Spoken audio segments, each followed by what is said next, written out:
तो मैं आपको कहानी सुनाने जा रहा हूँ। ये कहानी बाबर की है। उसकी दादी और उसके घर वाले एक अच्छी खासी फैमिली थी। यानी कि वो सब खुश रहा करते थे।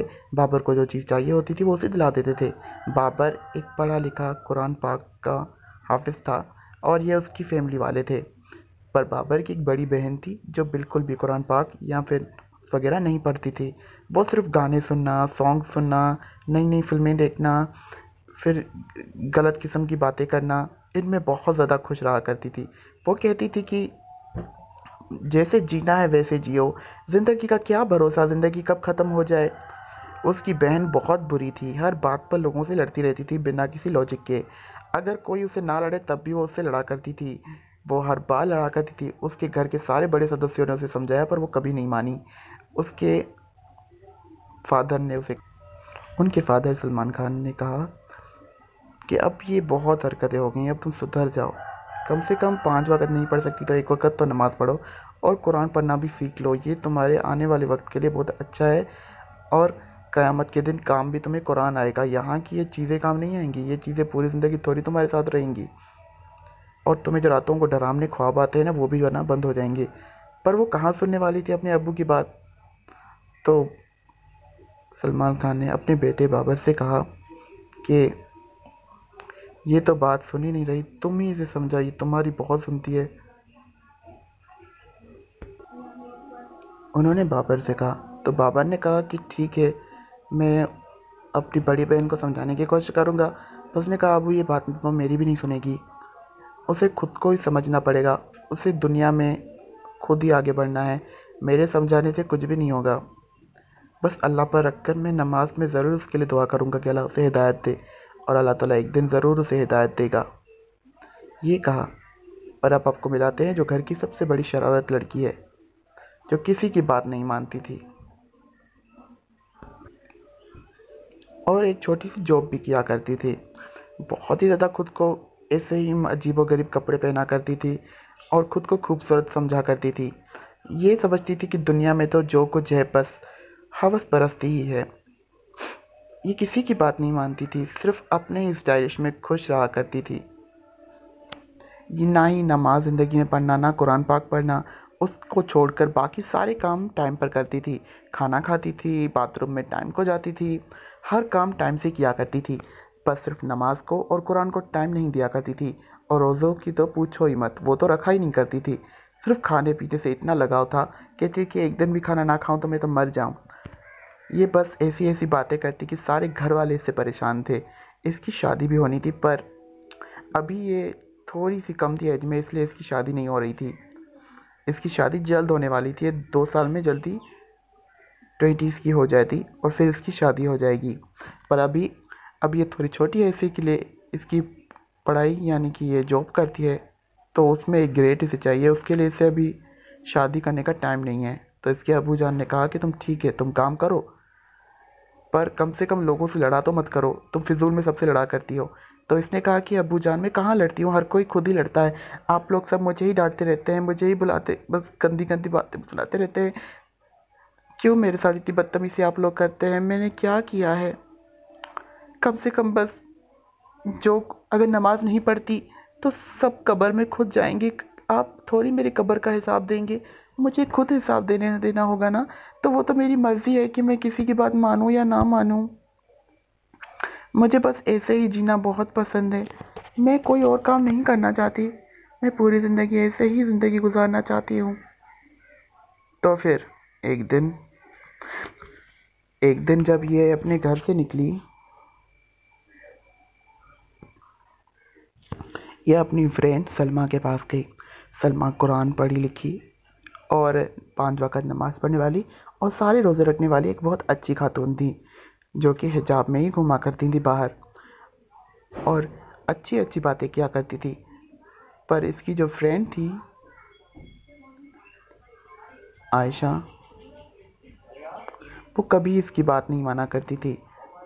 आयशा वही है लड़की जो बाबर की बहन है, ठीक है, पहले नाम बताना भूल गया था। और ये हमेशा उसे समझाया करती थी कि नमाज़ पढ़ा करो, नमाज़ पढ़ने से ही ज़िंदगी अच्छी बनती है, अल्लाह ताला दिलों में सुकून भरता है। ये कमाई ये दौलत पूरी ज़िंदगी यहीं पर रह जाएगी, तब तुम क्या करोगी? और फिर उसके बाद इस आयशा ने इसकी बात मानने का थोड़ा सा नाटक किया ताकि जल्दी बाहर जाए। फिर बाहर जाते जाते कहा, तुम नमाज खुद पढ़ा करो, अपनी नसीहतें मुझे मत किया करो। तुम मेरी फ्रेंड हो इसीलिए मैं तुम्हारे पास आती हूँ। ये बातें फिजूल की सुनने नहीं आती। तुम मुझे तंग क्यों क्यों किया करती हो? मुझे इतनी बात मत समझाया करो, मुझे पता है मुझे क्या करना है क्या नहीं करना। जिसके पास जाओ वो मुझे नसीहतें करता है। तुम अगर नमाज पढ़ती हो तो पढ़ती रहो, मुझे क्यों इन बातों में डाल रही हो? और फिर अपनी फ्रेंड रेशमा से भी उसका झगड़ा हो गया। तो रेशमा ने कहा कि तुम नाराज मत हो, ये मेरा फ़र्ज़ है बातें ऐसे करना। हाँ, अगर तुम मुझसे फिर भी मिलना चाहती हो तो मिल सकती हो, मैं तुम्हें मना कभी नहीं करूँगी। मैं तुम्हारी अच्छी दोस्त हूँ, हम दोनों बचपन से साथ में पढ़े हैं स्कूल में, इस तरह से दोस्ती नहीं तोड़ा करते। तो रेश तो आयशा कहाँ सुनने वाली थी, उसने नहीं सुनी, वो चली गई घर। जब वो घर गई तो आयशा एक रात सो रही थी अपने घर में, यानी कि डेली सोया करती थी, पर जो होना था वो तो संडे के दिन को हुआ इसके साथ। संडे का दिन इसके लिए बहुत बुरा था। जब वो सो रही थी तो इसने अपने सामने एक औरत देखी जिसका पूरा आधा हिस्सा अजीबोगरीब तरीके से बना हुआ था। जब उसने आँख खोली तो उसने देखी एक भयानक सी औरत उसके सामने खड़ी है जिसका आधा मुंह तो कटा हुआ है और बाकी जो हिस्सा है वो पूरी तरह से जला हुआ है, तो और उसके नीचे वाला हिस्सा भी कटा हुआ है। आप समझ सकते हैं क्या कटा हुआ है। तो ये डर गई, ये रोने लगी। तो इसकी सारी फैमिली वाले जमा हो गए। आयशा रोने लगी कि ये मेरे साथ क्या हो रहा है, ये डरावनी औरत मेरे सामने क्यों आई।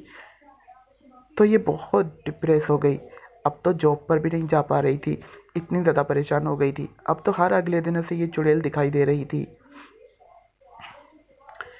ये चुड़ैल बहुत डरावनी थी जो इसे हर वक्त दिखाई दे रही थी। ये तो परेशान हो गई थी कि इस चुड़ैल से अब ये जान कैसे छुड़ाए। ये तो रोती रहती।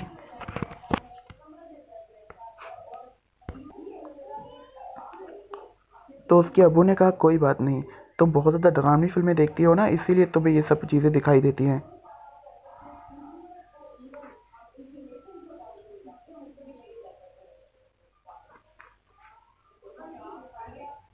तुम परेशान मत हुआ करो, ठीक है? तुम बहुत ज़्यादा ये डरावनी फिल्में देखती रहती हो ना, इसीलिए तुम्हें ये डरावनी चीज़ें दिखती हैं। तुम ज़्यादा इन पर ध्यान मत दो, इंशाअल्लाह तुम जल्दी ठीक हो जाओगी और काम पर भी जाने लगोगी। तो उसने अपने अब्बू की बात सुन ली।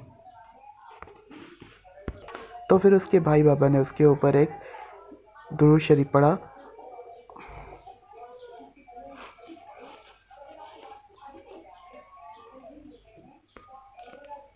दिखाई देती थी, उसकी आंखें में से अजीब सी रोशनी निकली और वो डरावनी आत्मा वहीं पर ख़त्म हो गई। उस आत्मा के जाने के बाद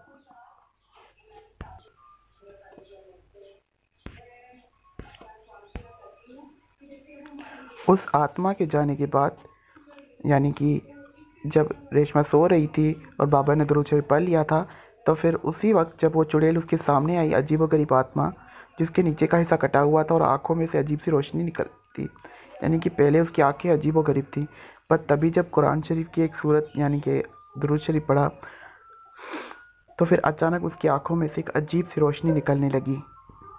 उस अजीब सी रोशनी से उसकी आंखें गायब हो गई, उसकी पूरी बॉडी जलकर राख हो गई और वो आत्मा वहीं पर भस्म हो गई। और फिर आयशा ने कहा कि बाबा, ये क्या बाकी एक ये एक आयत है हदीस की। उसने कहा कि इसे एक बार तुमने मुझ पर पढ़ा और वो आत्मा ख़त्म हो गई, अगर मैं इसे डेली पढ़ा करूं तो क्या होगा। इस इससे उसने समझाया कि जब तुम डेली दुरूद शरीफ पढ़ोगी, जो हमारे पैगंबर हैं उनको जन्नत की हवा लगेगी, यानी कि ठंडी हवा का उन्हें एहसास होगा वहाँ पर। और अगर इस बात पे थोड़ी सी गलती हो तो मुझे माफ़ कर देना, क्योंकि मुझे ज़्यादा इतना हदीस का नहीं पता है, ठीक है। तो फिर इससे तुम्हारी ज़िंदगी में जो तकलीफ़ें हैं, जो तुम्हारी दुआएं हैं ना, वो अल्लाह ताला तकलीफ़ें दूर फरमा देगा और दुआएं कबूल फरमा देगा, और तुम एक अच्छी खासी ज़िंदगी गुजारने लगोगी। फिर उसने ये सूरत पढ़ी तो इससे इसे बहुत ज़्यादा तरक्की मिल गई, बहुत अच्छी ज़िंदगी हो गई इसकी। तो फिर ये अपनी फ्रेंड के पास गई, रेशमा। तो रेशमा ने इससे कहा कि माशाल्लाह तुम बहुत प्यारी हो गई हो, क्या बात है, कोई दुरूद शरीफ पढ़ रही हो क्या? तो उसने कहा हाँ, तुम्हें कैसे पता चला? क्योंकि जो दुरूद शरीफ पढ़ता है उसकी आंखें बहुत खूबसूरत हो जाती हैं, और मैंने सुना है कि तुमने उम्रा भी कर लिया है। उसने कहा हाँ, तुम कौन सी सूरतें पढ़ती हो जो तुम इतनी खूबसूरत हो? उसने कहा था कि मैं कुरान पाक भी पढ़ती हूँ और 5 वक़्त नमाज भी पढ़ती हूँ। मैं तुम्हें ये नहीं कह रही कि तुम हिजाब भी पहना करो, हिजाब पहनो या ना पहनो वो तुम्हारी पर्सनल लाइफ का एक मैटर, ठीक है। पर जब आज़ान मिले तो सर पर हिजाब होना ज़रूरी होता है। अगर तुम्हें अपनी ज़िंदगी में सही लगे कि तुम ऐसे ही अपने आप को यानी कि मेंटेन रख कर काम कर पाते हो, तुम्हें इसमें आसानी लगती है, तो कोई ज़बरदस्ती नहीं होती है सर पर दुपट्टा पहन कर घूमने की। तुम ऐसे भी कह सकती हो, पर नीचे वाला जो हिस्सा होता है ना, छाती, उसको हमेशा ढक के रखना चाहिए, ठीक है। और कुरान पाक का अदब करना चाहिए, यहाँ तक कि जितने भी हमारे भाई और बहन हैं उन सब का भी अदब करना चाहिए, क्योंकि एक दूसरे का जब अदब करेंगे तो हम सब की जो ज़िंदगी है वो अल्लाह ताला गुनाह और ख़ताएँ माफ़ फरमा देगा। और नमाज में अपने लिए और दूसरों के लिए भी दुआएं किया करो। तो फिर आयशा समझ गई, वो वाकई सही कह रही थी। तो उसने कुरान पाक भी पढ़ना शुरू किया, नमाज़ें भी पढ़ना शुरू की, और जैसा जैसा उसकी दोस्त ने उसे कहा उसने वैसा वैसा भी किया। यानी कि घर में तो ऐसे ही घूमा करती थी, पर जब बाहर निकलती थी तो अच्छे से हिजाब पहनकर निकला करती थी, क्योंकि इसने कहा इसकी सारी बातों में दम है तो इन बातों में भी दम होगा। तो फिर जब इसने पहनना शुरू किया तो अच्छी खासी ज़िंदगी गुजारने लगी बिना किसी तकलीफ़ के, और इसकी एक अच्छे इंसान के साथ शादी हो गई। इसकी रणबीर जी के साथ शादी हो गई, यानी कि रणबीर नाम तो कासिम के साथ शादी हो गई, जो आपको पिक्चर में दिख रहा है। और फिर इसके साथ हंसी खुशी रहने लगी, और इनकी एक छोटी बेटी हुई जो इनका अदब किया करती, कुरान पाक भी पढ़ चुकी थी और काबतुल्लाह शरीफ में जाकर उम्रा भी करके आई थी। तो ये कहानी अब होती है ख़त्म। उम्मीद है आपको अच्छी लगी हो तो चैनल को सब्सक्राइब ज़रूर कर दें।